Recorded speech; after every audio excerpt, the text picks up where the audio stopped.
Standing in her mother's kitchen in Enugu, she whispered the words no African parent ever wants to hear, "Mama, I'm not going to university." Her mother froze, hope draining from her face.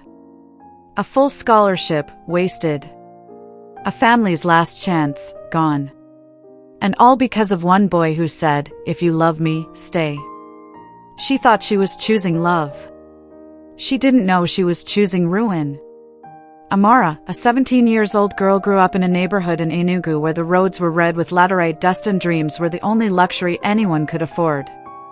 10 families shared one borehole, one bathroom, and endless noise filled every corner of the crowded compound. When Amara was 12, her father died in a motorcycle accident on the Enugu-Onitsha Expressway.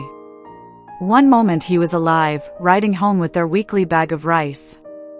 The next moment, a trailer driver lost control and her father became just a memory. The little money he'd left behind was swallowed by hospital bills, business debts, and unpaid rent. Her mother, Mom Nkechi, became both mother and father overnight. At 34, with 3 children and only a primary school education, she started selling vegetables at Ogbete Market. Every morning at 4:30 a.m., she'd wake up, bathe in cold water, wrap her faded ankara around her waist, and head to the market. She'd make maybe 200 naira profit daily. Sometimes less. Sometimes nothing at all. But she never complained. Not once. "I'm doing this for you children," she'd tell them, especially Amara. "You're the firstborn. You're the one who will break this curse of poverty on our family. You will be the ladder we all climb." Amara took that responsibility seriously. While other children played during break time, she sat under the guava tree with her textbooks.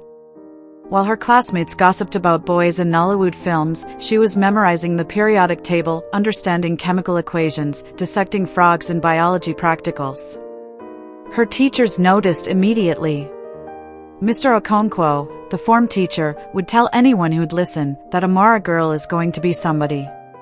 She's special. Mrs. Ease, who taught biology, would keep Amara after class for free extra lessons. "You have a gift," she'd say. "Education is the one thing nobody can take from you." Amara believed her. She studied like her life depended on it, because it did. Her life, her mother's life, her brother's lives, and the lives of everyone in their compound who whispered that Amara is the one. She's going to make it. When WAEC results came out in her final year, Amara logged in on Mr. Okonkwo's phone. They couldn't afford data. Her hands shook as she typed the numbers. Then she saw it, 9A1S. Perfect scores.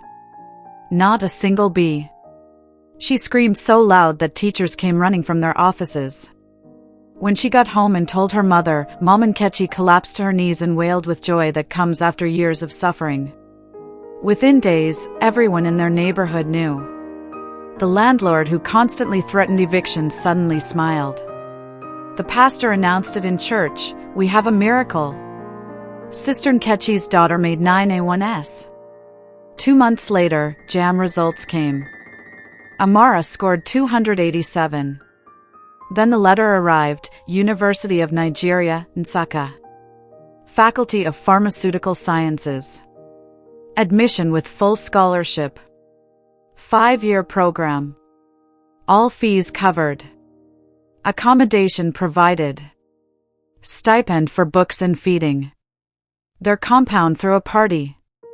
Mom Nkechi cooked their last chicken. People brought drinks and toasted to Amara's future. Don't forget us when you become a big pharmacist. Read hard, this opportunity doesn't come twice. Your mother has suffered. Make her proud. Amara promised them all. She meant every word. She had no idea that in less than 2 months, she would destroy it all for a man who would break her completely. His name was Chidi, and he walked into Amara's life like an answer to prayers she didn't know she was praying. It was 5 weeks before her resumption date at UNN. Saturday morning at Ogbete Market. Amara was helping her mother arrange vegetables, wearing a faded Ankara wrapper and an old t-shirt. Her hands were stained green from handling ugwa leaves. She looked like exactly what she was, a poor market girl. Then a Toyota Camry pulled up. Clean, shining, 2012 model with factory AC. The kind of car that didn't belong in their dusty part of the market. A man stepped out. 27 years old. Tall. Well-dressed in a crisp white shirt and pressed trousers. Italian leather shoes that caught the sun. An expensive wristwatch. Designer sunglasses. He looked like he'd stepped out of a Nollywood movie. "Good afternoon," he said, his voice smooth and confident. "I want to buy vegetables." But he wasn't looking at Mom and Kechi. He was looking at Amara. Their eyes met, and something in the air shifted. "You can help me pick," he said to Amara with a smile. "I don't know these things well." Amara's hands shook as she showed him the vegetables. He bought everything: ugwu, waterleaf, tomatoes, peppers. Things a single man clearly didn't need.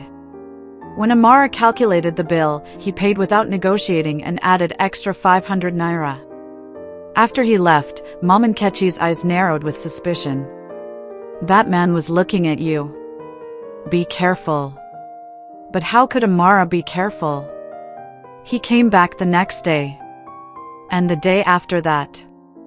By the third day, he introduced himself. "My name is Chidi."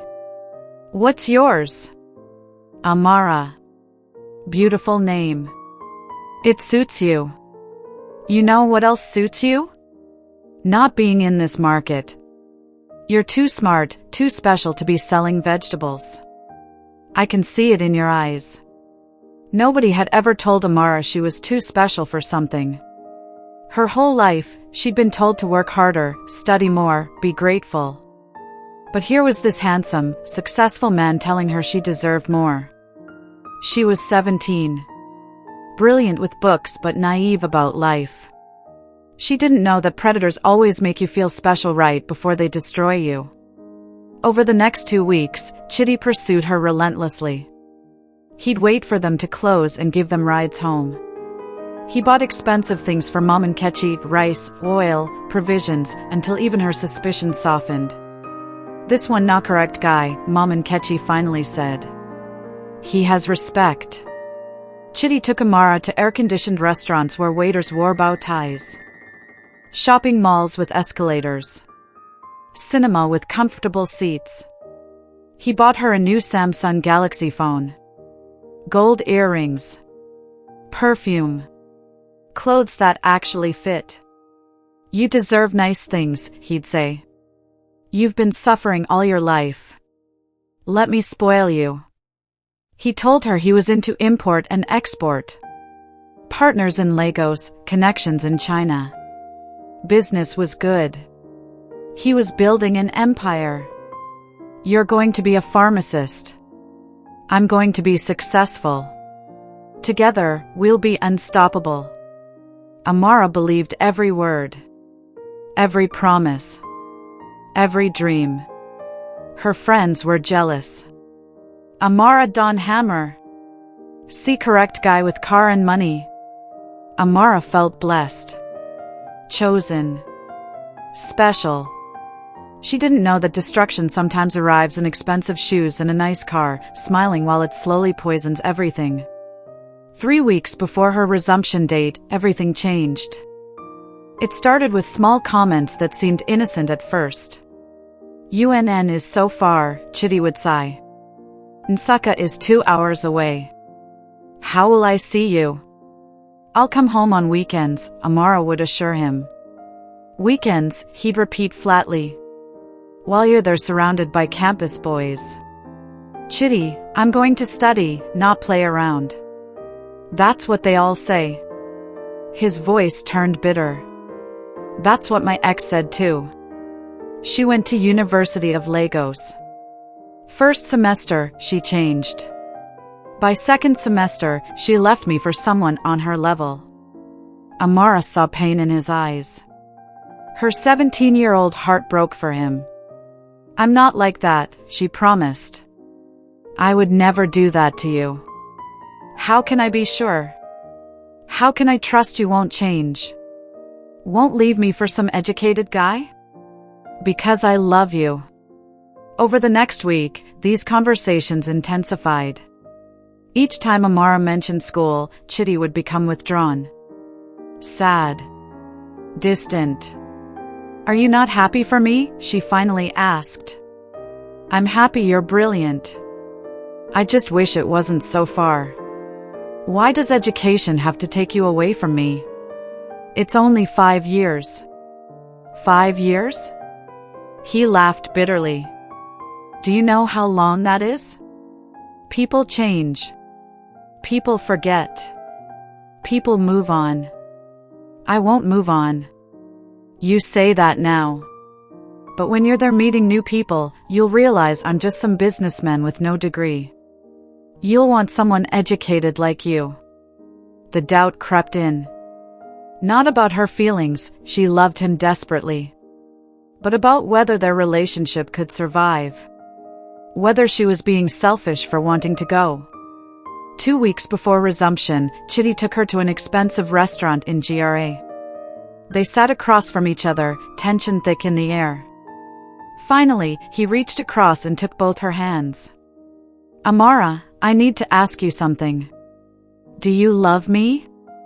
Yes. You know I do. More than anything?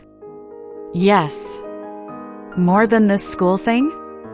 The question hit her like a slap. Chidi, that's not fair. Why not? His grip tightened.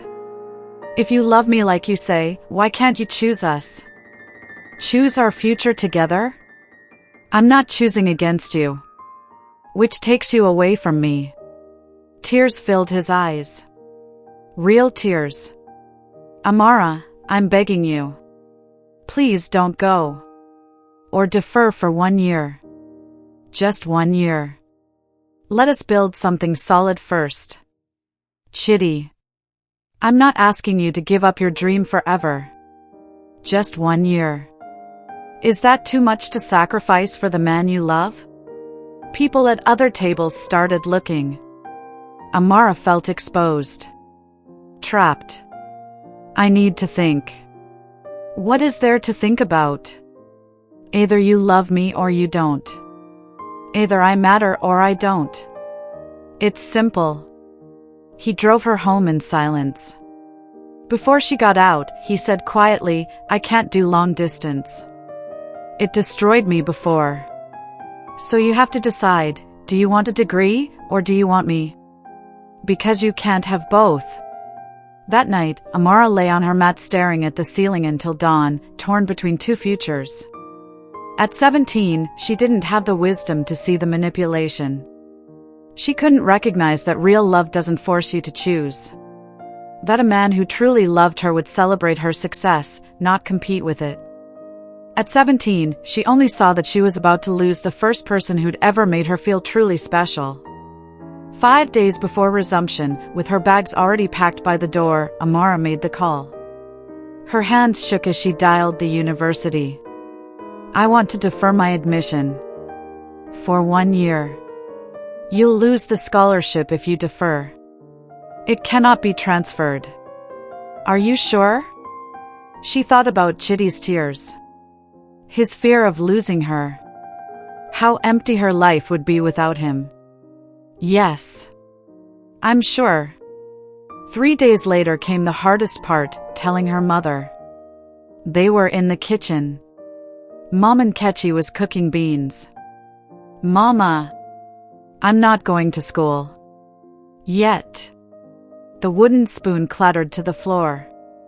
What did you say? I've deferred. Just for 1 year. You've what? Mom and Nkechi's voice exploded. You've thrown away the only opportunity we've ever had? Everything I've worked for? Everything I've suffered for? It's just 1 year. I'll reapply. The scholarship is gone. Tears streamed down Mom and Nkechi's face. Do you think opportunities like that come twice? Do you think God gives miracles over and over? She grabbed Amara's shoulders. This is about that Chidi boy, isn't it? He loves me, Mama. He just needs. He needs to control you. Mom and Kechi actually dropped to her knees. Amara, I'm begging you. Don't do this. Don't destroy your life for a man. I did this for your father and I've regretted it every day. Chidi is different. Every man is different until he gets what he wants. Mom and Kechi stood, her face hard now. If he really loved you, he would want you to go to school. He would be proud. The fact that he's asking you to choose means he wants to own you, not love you. You don't understand. I understand that my daughter has been fooled. That everything I've suffered has been for nothing. Amara had no response. Just tears. Mom and Kechi looked at her for a long moment, then said quietly, I can't stop you. You're old enough to decide. But when this man destroys you, and he will, don't come crying to me. Because I warned you. She picked up the spoon and went back to cooking, as if Amara had already become a ghost. Amara walked out of that kitchen feeling like she'd just murdered something precious. But she told herself it would be okay. Chidi would take care of her. They'd build something beautiful. She could go to school later. She was so catastrophically wrong. The first month was beautiful. Perfect, even. Chidi was overjoyed that Amara had chosen him. He rented a small self-contained apartment for her in a Bakpa. Nothing fancy, but to Amara it felt like a palace. He furnished it with second-hand furniture, a bed, wardrobe, standing fan, TV. See, he said, holding her. Didn't I tell you I'd take care of you? This is just the beginning. We're going to build an empire together. He visited almost every day. Brought food, money, took her out. He'd talk about their future, the house he'd build, the cars they'd own, the children they'd have. You'll still go to school, he'd promise. When the business is stable, I'll pay all your fees. Dr. Mrs. Nwosu. How does that sound? It sounded perfect. But humans aren't meant to just exist. They're meant to grow. To build. To move forward. And Amara was standing completely still. By the second month, cracks began appearing. Chidi's visits became less frequent. 4 times a week instead of daily. Then 3. Then twice. Business is picking up, he'd explain. I have to travel. Be patient. The money decreased too. 20,000 naira monthly became 15, then 10, then I'm a bit tight this week. Amara didn't complain. She didn't want to seem greedy or ungrateful. So she started going back to her mother's stall, just to have something to do and earn a little. The look on Mom and Kechi's face when Amara showed up at the market said everything. She didn't say, I told you so. Her eyes said it for her. By the 3rd month, Chidi himself changed. He became distant. Cold. When he visited, he was always on his phone, barely paying attention. Chidi, is everything okay? I'm fine. Why are you always asking? Can't you see I'm busy? I just miss you. Amara, please. I'm trying to secure our future. Can you just be supportive instead of complaining? Complaining. That's what her pain had become. By the 4th month, the man who'd sent 50 messages daily was sending 2. The man who called her my queen now called her by name in a flat voice. The man who'd looked at her like she was the sun now looked at her like she was a burden. Amara felt it happening, them dying slowly, painfully. But she didn't know how to stop it. She tried everything. Cooked his favorite meals. Dressed up nicely. Never complained. Nothing worked. Because you can't love someone back into loving you. You can't try hard enough to make someone stay who's already decided to leave. By the 5th month, Chidi stopped coming entirely. He'd send money occasionally, 5,000 here, 3,000 there, but wouldn't visit. Always busy or traveling. Amara would call. He'd cut the call. She'd text long messages about how much she loved him. He'd reply hours later, okay or later. But later never came. She'd lie in that room staring at the ceiling, replaying everything, trying to understand what she'd done wrong. She didn't understand then what she knows now, she hadn't failed. He'd never intended to stay. She was just a conquest. A girl he wanted, got, and got bored of. The moment she gave up her future for him, she lost all value in his eyes. By the 6th month, Amara was living like a ghost. No dreams. No plans. No future. Her old classmates were in university now, posting pictures on Facebook, lab coats, lecture halls, campus life. They were moving forward. And she was stuck. Completely stuck. Then, in the 7th month, everything shattered completely. It was a Thursday afternoon. Amara had gone to Ogbeat Market to buy foodstuff. The little money Chidi sent was finished and she needed to eat. She was at the tomato section, haggling with a seller, when she heard laughter. Familiar laughter. She turned. And her entire world collapsed. Chidi. Her Chidi. Walking through the market with another woman. She was beautiful. Light-skinned. Tall. Expensive clothes, fitted dress, high heels, designer handbag. Long Brazilian weave. She looked like money. Like success. Like everything Amara wasn't. And Chidi was holding her hand. Interlocking fingers the way he used to do with Amara. Looking at her the way he used to look at Amara. Laughing with her the way he used to laugh with Amara. Amara stood frozen, the market spinning around her. Then he saw her. Their eyes met. And in that moment, Amara saw everything, guilt, surprise, but also relief. Relief that it was finally out in the open. Relief that he didn't have to pretend anymore. He said something to the woman and walked toward Amara. Amara, he said. She couldn't speak.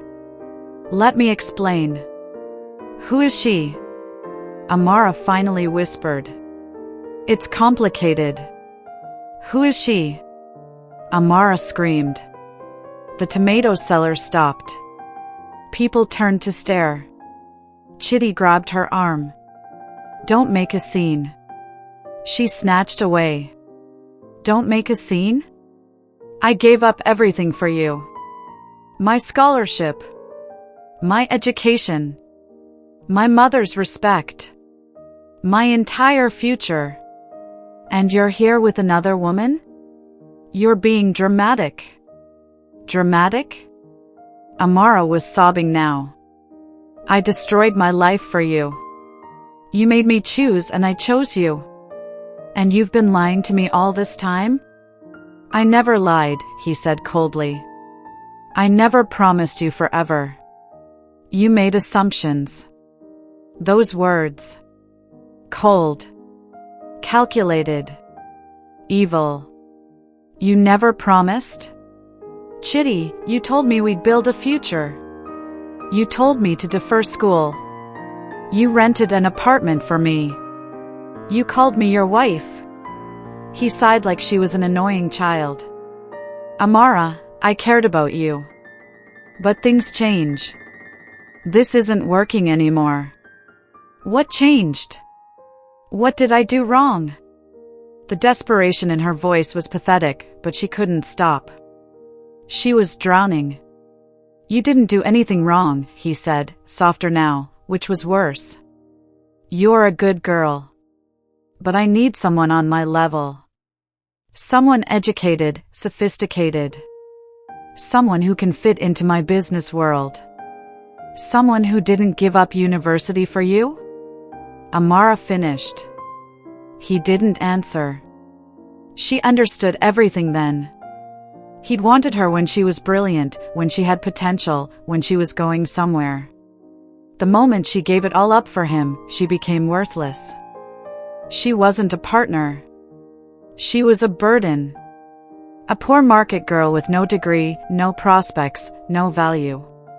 The woman walked over, heels clicking. "Chidi, what's going on? Who is this?" "Nobody," Chidi said, not looking at Amara. "Just someone I used to know." Used to know. Those 3 words killed whatever was left alive inside Amara. She stood there in the middle of a beat market, surrounded by staring strangers and pitying looks, and felt herself shatter into a million pieces. She didn't scream. Didn't fight. Didn't even cry anymore. She just turned and walked away. Behind her, she heard the woman ask, "Is she your ex?" And Chidi's reply, something like that. "Don't worry about her. Don't worry about her." Like she was nothing. Like the year she'd given him meant nothing. Like she meant nothing. Amara walked all the way home, over an hour on foot. She didn't feel the sun burning her skin or her feet hurting in worn slippers. She was numb. When she got to the apartment, she packed her belongings into the same gonna-must-go bags that were supposed to carry her to university. The landlord appeared. "Where are you going? Your boyfriend hasn't paid rent for 2 months." "I don't have any money," Amara said. She took her bags anyway and went home. Back to her mother's house. Back to the 2-room apartment where dreams went to die. Mom and Kechi opened the door. She took one look at Amara, swollen eyes, bags, broken spirit, and knew. She didn't say, "I told you so." She just opened her arms. And Amara fell into them like a child and cried until she had no tears left. "I'm sorry, Mama," she sobbed. "You were right. About everything. And now it's too late." Mom and Kechi held her tighter. "It's not too late. It's never too late." But Amara didn't believe her. How could it not be too late? She was 18 years old and her life was already over. The depression came slowly, then all at once. For 2 weeks, Amara couldn't get out of bed. She'd lie on her mat staring at the ceiling, replaying every moment, every choice, every warning she'd ignored. She couldn't eat. Food tasted like ash. Mom and Kechi would bring plates of jollof rice, egusi soup, bread.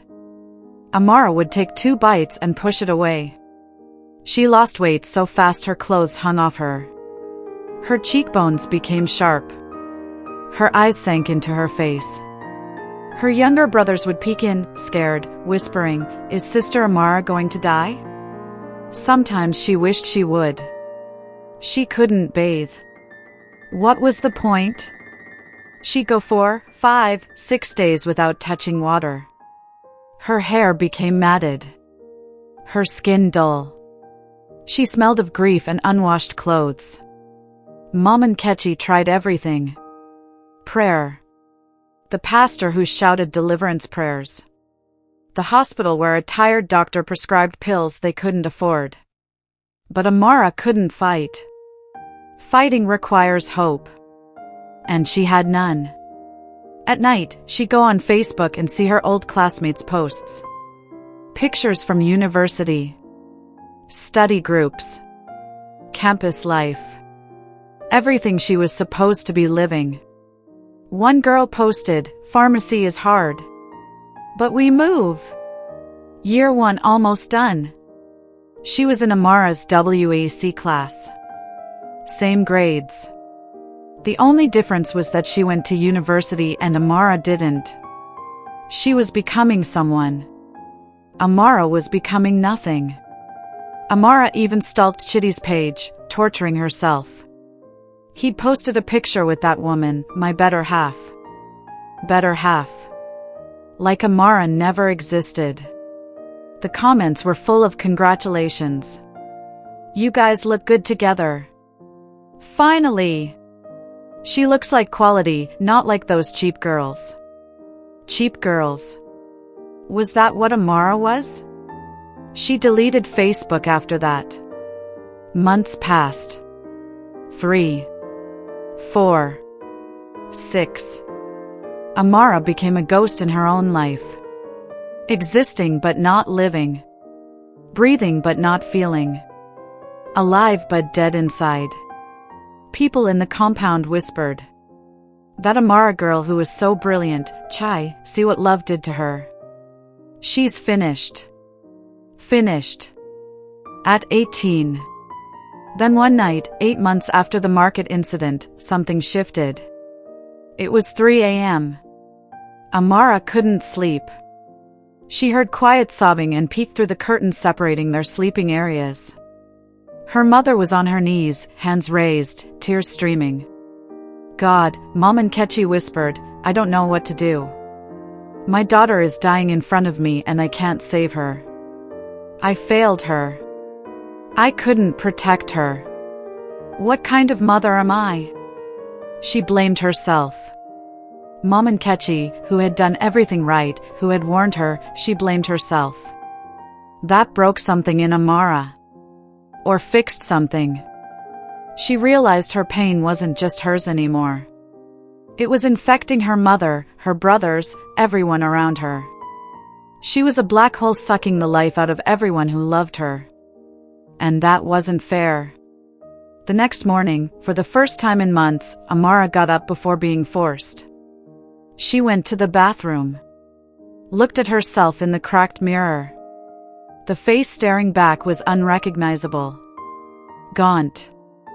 Dull-eyed. Dead. But she was breathing. Her heart was beating.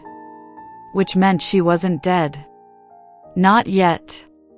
And if she wasn't dead, she had a choice, stay in this pit and let her bad decision define her forever, or climb out one painful step at a time. So she made the smallest decision, she would take a bath. Just one bath.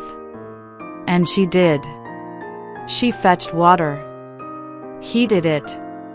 Scrubbed until her skin hurt. Washed her hair. Put on clean clothes. When she walked out, Mom and Nkechi was in the kitchen.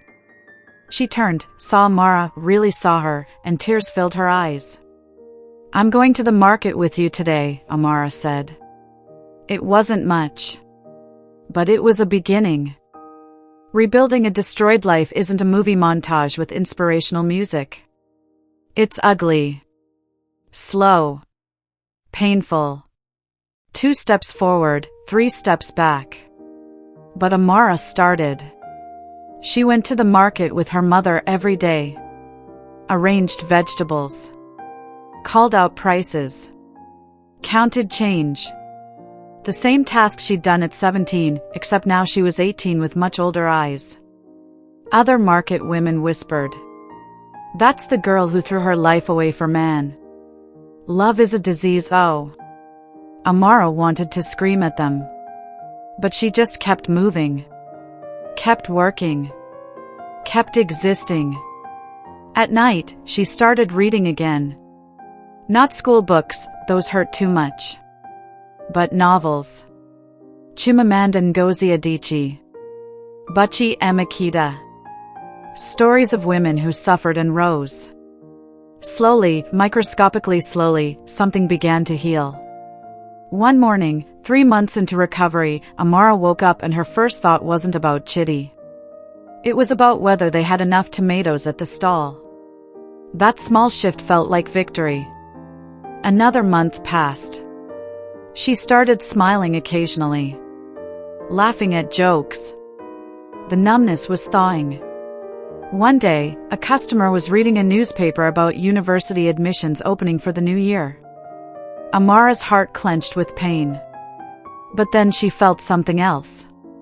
Something she hadn't felt in over a year. Hunger. Not for food. For more. For the future she'd burned. That night, she asked her mother a terrifying question. Mama, do you think it's too late for me to try again? Mom and Nkechi stopped cutting vegetables. Try again how? School. University. Am I too old now? Too ruined? Mom Nkechi set down her knife and took Amara's hand. Amara, you are 19. You are not too old for anything. You are not ruined. You made a terrible mistake. But a mistake is not a death sentence. You are still brilliant. Your dreams are still possible. They might look different now, but they're possible. But the scholarship is gone. UNN is gone. Pharmacy is gone. So apply somewhere else. Study something else. The path has changed, but the destination doesn't have to. What if I fail again? Then you fail and try again. You've already survived the worst. You gave up your dreams for a man who threw you away. You fell into depression so deep I thought I'd lost you. But you're still here. You're still fighting. That means you're stronger than you think. Those words planted something. A seed. Tiny. Fragile. But alive. Over the next weeks, the seed grew. Amara started making plans. She couldn't do pharmacy anymore. But she could do mass communication. Different path, same goal, education, degree, future. She registered for JAM again. 19 years old, sitting with 17-year-olds who looked at her curiously. She studied at night by candlelight. But this time it felt different. More desperate. Like she was studying to save her own life. Because she was. The exam came. 2 months later, results, 251. Not amazing. Not like her 287. But good enough. Good enough for mass communication at Nandi Azikiwe University, Awka. When the admission letter came, Amara didn't celebrate. She just sat on her mat, holding that letter, crying quietly. This time, the tears were different. They came from something she hadn't felt in 2 years, hope. Mom Nkechi found her crying, read the letter, and cried too. You did it. My daughter, you did it. I'm 2 years late, Mama. My mates are in year 2. So? Every journey has its own timing. What matters is you're moving forward. Amara looked at her. I'm going this time. No man, no excuse, no fear. I'm going. I know, Mom Nkechi said, smiling through tears. This time I know. 3 months later, at age 20, Amara entered university. Late. Behind. Scarred. But alive. And determined to never let anyone make her small again. University at 20 was completely different from what it would have been at 17. Amara wasn't there to party. She wasn't there for boys or fun. She was there to survive. To rebuild. To prove her life wasn't over. She sat in the front row of every class. Took notes like her life depended on it, because it did. While other students chatted and laughed, Amara absorbed every word. She didn't have money for nice clothes or the things that made you cool. She wore the same 3 outfits. Walked everywhere. Ate once a day, Gary and groundnut, to save money. But she didn't care. She wasn't there to impress anyone. Some classmates tried to befriend her. Hey, what's your name? Let's study together. She was polite but distant. She'd been burned before. She didn't trust easily. But slowly, carefully, she let a few people in. Real people. Good people. Women who studied hard and had goals. One was Ngozi, a girl from Anambra who wanted to be a TV presenter. Focused. Driven. Funny. You're different, Ngozi said one day. So serious. So intense. Why? Amara considered lying. But Ngozi had earned the truth. I gave up a full scholarship 2 years ago for a man who left me for someone better. I lost everything. This is my second chance. I'm not wasting it. Ngozi stared at her for a long moment. Then she said, "You're the strongest person I've ever met." Amara wasn't strong.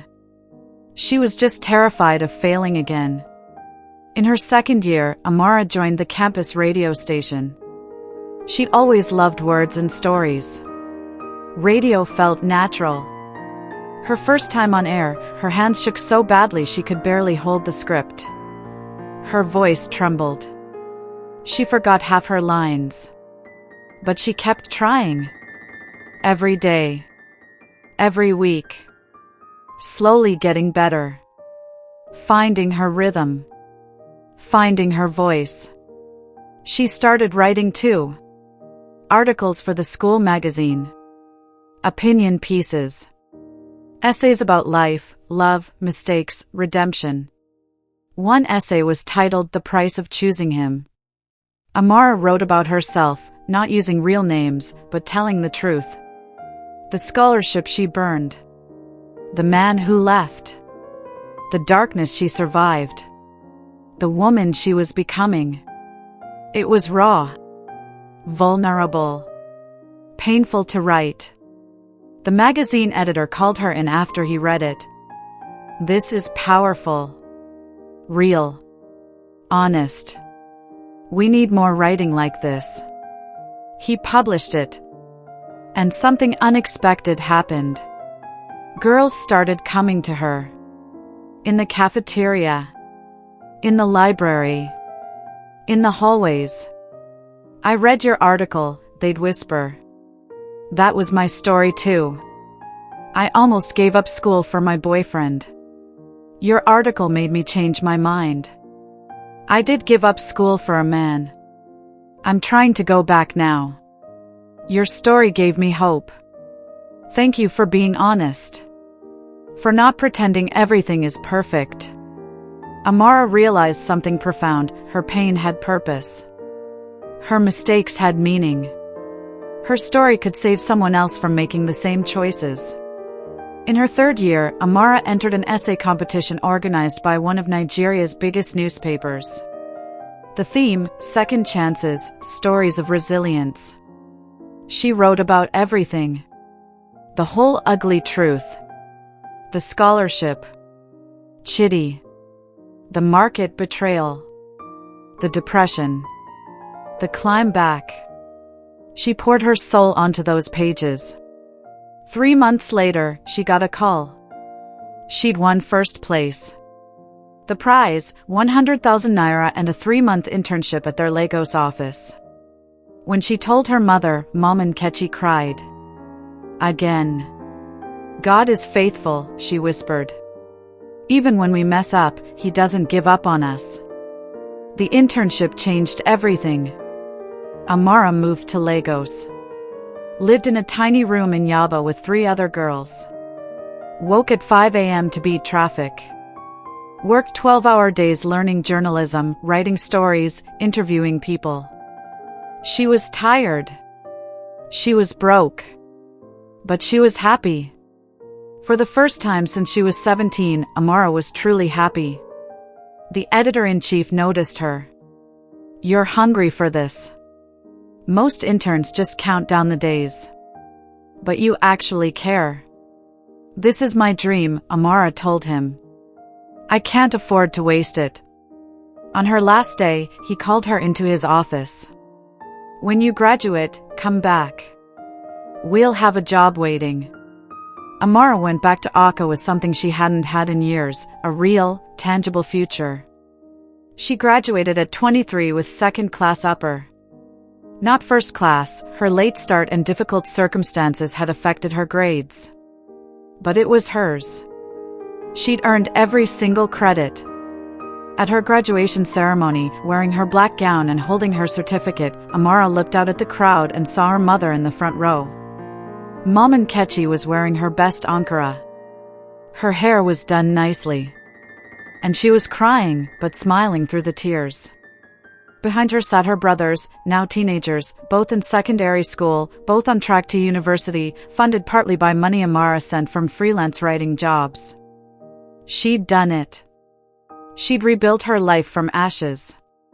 She'd become the ladder again. Not the same ladder she would have been if she'd gone to UNN at 17. Not a pharmacist making big money. But a journalist. A writer. A woman with a degree and a job offer and a future. A woman who had fallen completely and learned to fly with broken wings. 5 years after graduation, Amara was living in Lagos, working as a senior features writer. She had her own apartment in Surulere, small but hers. She paid her own rent. Made her own decisions. She'd helped her mother retire from the market. Built her a small house in the village. Both brothers were in university now, one studying engineering, the other law. She was dating someone. A good man. A kind man. A man who, when she told him about her past, said, "Thank you for trusting me with your story. And thank you for choosing yourself first. That's the kind of woman I want." Life wasn't perfect. She still had panic attacks sometimes. Still had moments of wondering what if. But mostly, she was at peace. The kind that comes from surviving your own worst decisions and coming out stronger. Then Amara decided to write a book. Her full story. Everything. Title: The Cost of Choosing Him, One Woman's Journey from Loss to Liberation. It took a year to write. A year of reliving every painful moment. A year of crying over her laptop. A year of facing the 17-year-old girl she used to be and forgiving her for not knowing better. The book was published. It became a bestseller. Suddenly, Amara was being invited to speak at universities, women's conferences, churches. Girls would line up after her talks, crying, telling their stories. "I'm about to give up my admission for my boyfriend. Your book changed my mind. I already gave up school for a man. He left me. But your story gave me hope. My daughter was about to make the same mistake. I gave her your book. She's going to university now." Every story broke Amara's heart and healed it at the same time. One Saturday afternoon, Amara was at a friend's wedding in Enugu. Full circle, back to where it all started. She was wearing a beautiful emerald green asoebi, her hair in elegant braids, her face glowing with the confidence of a woman who had won her war with life. That's when she saw him. Chidi. He was standing near the drinks table, looking older, tireder, smaller somehow. The Italian shoes were worn. The confidence was gone. He looked like a man who had peaked at 27 and spent every year since declining. Their eyes met across the reception hall. Amara's stomach dropped for a second. Old wounds ached. Old memories surfaced. But then, nothing. She felt nothing. Not hatred. Not love. Not even bitterness. Just indifference. Complete, liberating indifference. He walked over, nervous in a way she'd never seen. "Amara," he said. "Wow. You look incredible." "Thank you. I heard about your book. I saw it in a bookstore. I bought it. Read it." Amara raised an eyebrow. "Did you?" "Yeah. It was powerful. Painful. I recognized myself in it. The villain." He laughed hollowly. "I'm not proud of how I treated you. I was young and selfish and I hurt you badly." "Yes, you did. I wanted to reach out over the years. To apologize. But I didn't know what to say." "How do you apologize for ruining someone's life?" Amara looked at him, really looked at him. And she saw him clearly for the first time. Not as the man who destroyed her. Not as the villain of her story. Just as a weak, insecure man who had crushed someone else's dreams because he was terrified of being left behind. You didn't ruin my life, Chidi, Amara said calmly. He looked surprised. I didn't? No. You hurt me, yes. You manipulated me. You took advantage of a 17-year-old girl who didn't know her worth. You did terrible things. He flinched. But you didn't ruin my life, she continued. Because I rebuilt it. Better than it would have been if I'd never met you. You broke me, yes. But breaking me forced me to put myself back together in a way that made me stronger, wiser, more compassionate. She smiled, a real smile, not bitter, not fake. So thank you, actually. Thank you for showing me exactly what I don't want in a man. Thank you for teaching me that my dreams are not negotiable. Thank you for breaking my heart so completely that when I put it back together, I made sure it could never be broken that way again. Chidi stood there, speechless. I hope you're well, Amara said genuinely. I hope you've learned from your mistakes too. I hope you've become a better man. But whether you have or haven't, it doesn't affect me anymore. You don't have power over me anymore. She walked away. Walked toward the dance floor where her friends were waiting. Walked toward her future. Walked toward freedom. And she didn't look back. 1 year later, Amara stood on a stage in Lagos at her second book launch. This one was a guide for young women, filled with lessons from her journey. The auditorium was packed. Over 500 people. Mom and Kechi sat in the front row beside her brothers. Friends. Colleagues. Strangers who'd read her first book. Amara looked out at all those faces and began to speak.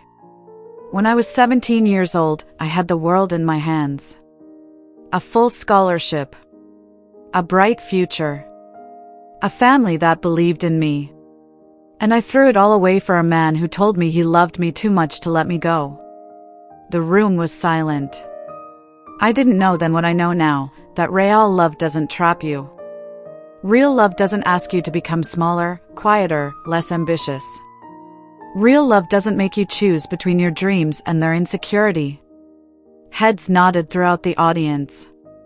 I destroyed my future with a single phone call. I broke my mother's heart. I let down everyone who believed in me. And for what? For a man who left me the moment I was no longer useful. She paused, letting the weight settle. I spent a year in darkness so deep I thought I'd never see light again. I became a ghost in my own life. I wished for death because living hurt too much. Women in the audience were crying. But somewhere in that darkness, I found something. Not suddenly. Not dramatically. But slowly, painfully, I found a tiny spark of will to survive. To try again. To fight. Her voice grew stronger. I went back to school at 20 years old. 2 years late. 2 years behind.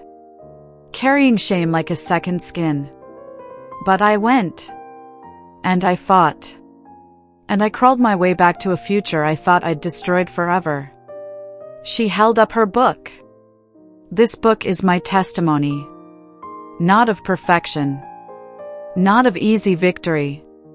But of falling and getting back up. Of making terrible mistakes and refusing to let them define you forever. Of choosing yourself even when it feels too late. She looked directly at her mother. Mom and Kechi was crying, smiling through tears. To every young woman listening, to every girl standing at a crossroads between love and her future, I'm begging you, choose yourself.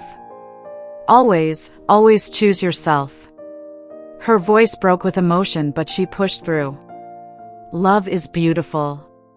Love is necessary. Love is one of the best parts of being human. But love that asks you to sacrifice your future is not love, it's manipulation dressed in affection.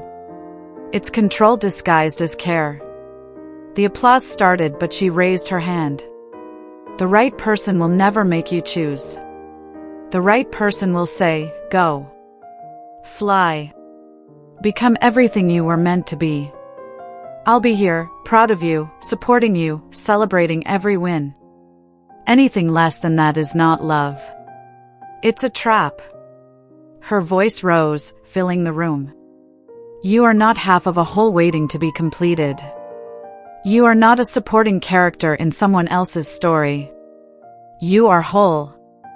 You are complete. You are enough. She was crying now, but her voice was strong. All by yourself. Do you hear me?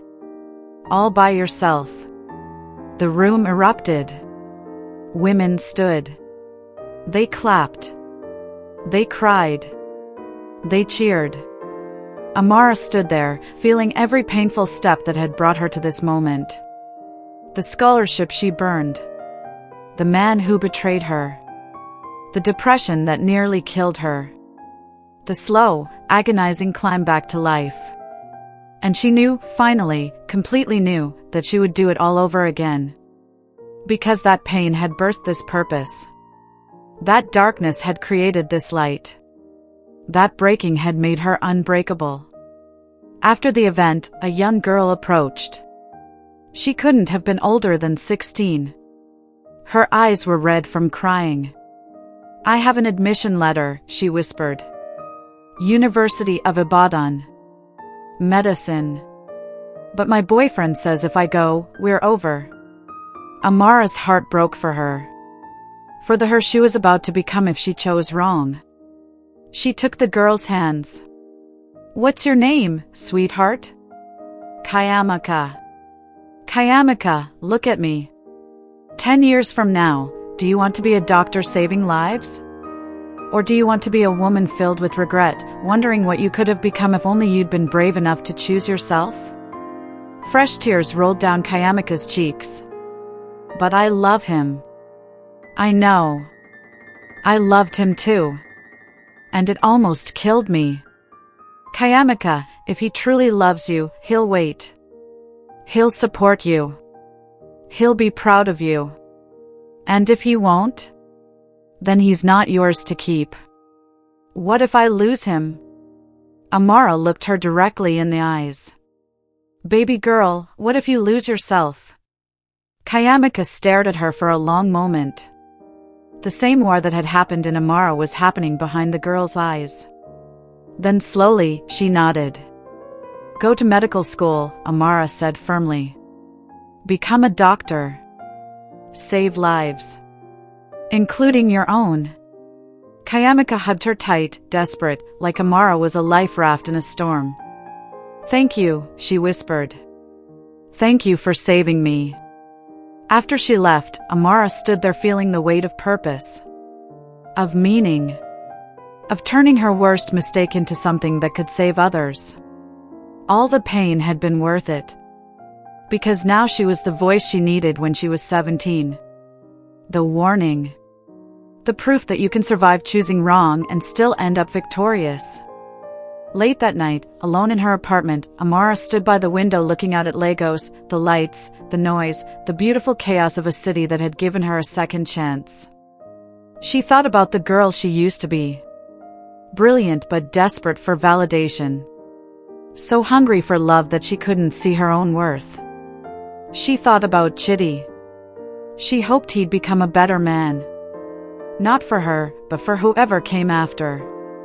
She thought about her mother, asleep in her own house now, finally resting after decades of carrying impossible burdens. And she thought about all the young women reading her book right now, standing at their own crossroads, holding their own admission letters, facing their own manipulators. She prayed they'd choose differently. But if they didn't, if they too had to walk through fire to find themselves, she hoped they'd remember her story. She hoped they'd remember that falling is not the end. That mistakes are not identity. That you can be broken and still rebuild yourself into something beautiful. She hoped they'd remember that love should add to your life, not subtract from it. And she hoped, desperately hoped, that they'd choose themselves. Always, always choose themselves. Because in the end, that's the only choice that truly matters. Amara closed the curtain and turned toward her desk, where her laptop glowed with the beginning of her third book. She sat down and began to type. Chapter 1: Learning to Love Yourself Before You Love Anyone Else. And as her fingers moved across the keyboard, she smiled. Because this was freedom. This was peace. This was what rising looked like. And it was beautiful. Love is beautiful. Love is powerful. Love is necessary. But love should never cost you your future. The moment someone asks you to choose between them and your dreams, choose your dreams. Not because love doesn't matter, but because anyone who truly loves you will never make you choose. Real love celebrates your ambitions. Real love builds you up. Real love says, go be great, and I'll be here cheering for you. Anything less than that is not love. It's control. It's manipulation. It's fear disguised as affection. You are not born to make yourself small so someone else can feel big. You are not created to abandon your purpose so someone else can feel secure. You are not designed to sacrifice your tomorrow for someone who won't even appreciate your today. Choose yourself. Build yourself. Invest in yourself. Because the most important relationship you'll ever have is the one you have with the person staring back at you in the mirror. Fall in love, yes. But never fall so hard that you can't get back up. And remember, it is never too late to start again. Never too late to rebuild. Never too late to become who you were always meant to be. Your dreams are not negotiable. Neither are you. If Amara's story touched you, if you know someone who needs to hear this message, share it. Because somewhere out there, a 17-year-old girl is standing at a crossroads, about to make a decision that will change her life forever. Let her hear this story before it's too late. Let her know that she is enough. That her dreams matter. That her future is worth fighting for. And that real love will never, ever ask her to choose.